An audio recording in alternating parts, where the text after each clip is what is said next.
Yang disampaikan Pak Menteri itu benar sekali ya.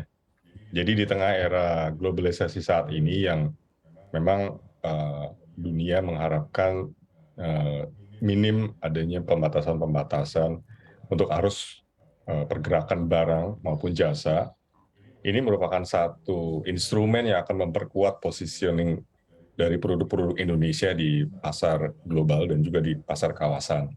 Nah, khusus untuk RCEP, sebagaimana tadi sudah disampaikan, ini merupakan gabungan dari 15 negara, 10 negara ASEAN termasuk Indonesia, dan 5 negara di kawasan Asia Pasifik, ya, terutama di Asia Timur.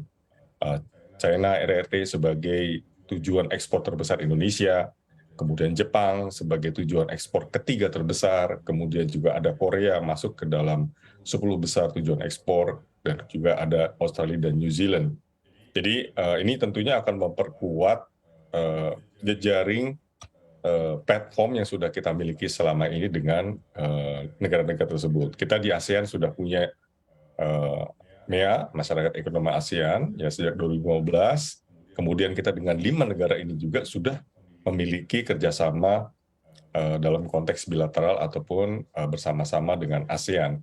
Nah, ini tujuannya dengan adanya integrasi 15 ke dalam satu platform, kami berkeyakinan dengan fasilitasi yang lebih baik, aturan-aturan yang lebih progresif, ini akan semakin mampu menempatkan produk-produk tujuan ekspor utama Indonesia akan lebih semakin signifikan ke kawasan 15 negara RCEP. Demikian juga dengan Korea, dengan perjanjian IKCEPA, meskipun kita sudah punya ASEAN Korea Free Trade Agreement, tapi dengan adanya Indonesia Korea, yang mana Korea membuka pasarnya menjadi lebih atraktif buat produk-produk Indonesia, bahkan lebih dari 95%, ya, pos tarif di Korea itu diberikan akses yang lebih mudah untuk produk Indonesia.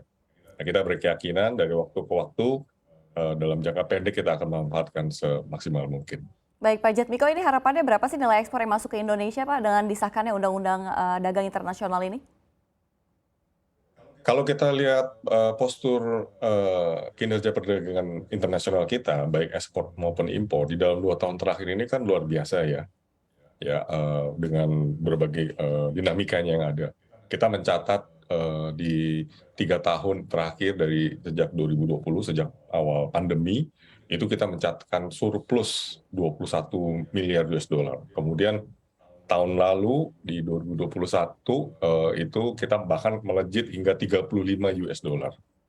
Dan sebagaimana tadi saya sampaikan, dari 15 negara anggota RCEP, termasuk di dalamnya ada Korea juga, kita punya bilateral dengan Korea, itu 9 setidaknya atau 10 itu menjadi mitra dagang utama besar kita.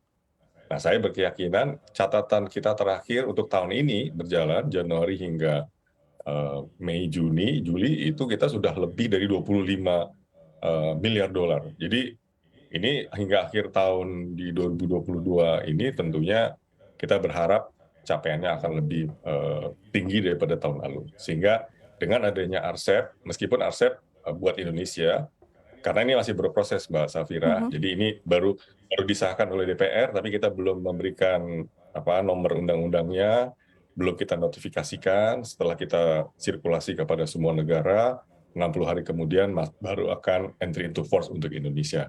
Sementara untuk Korea itu akan berlaku 1 Januari tahun 2023. Jadi mungkin nanti dampaknya itu baru akan kita rasakan atau baru dapat dimanfaatkan di awal tahun depan oleh para kawan-kawan para eksportir nasional.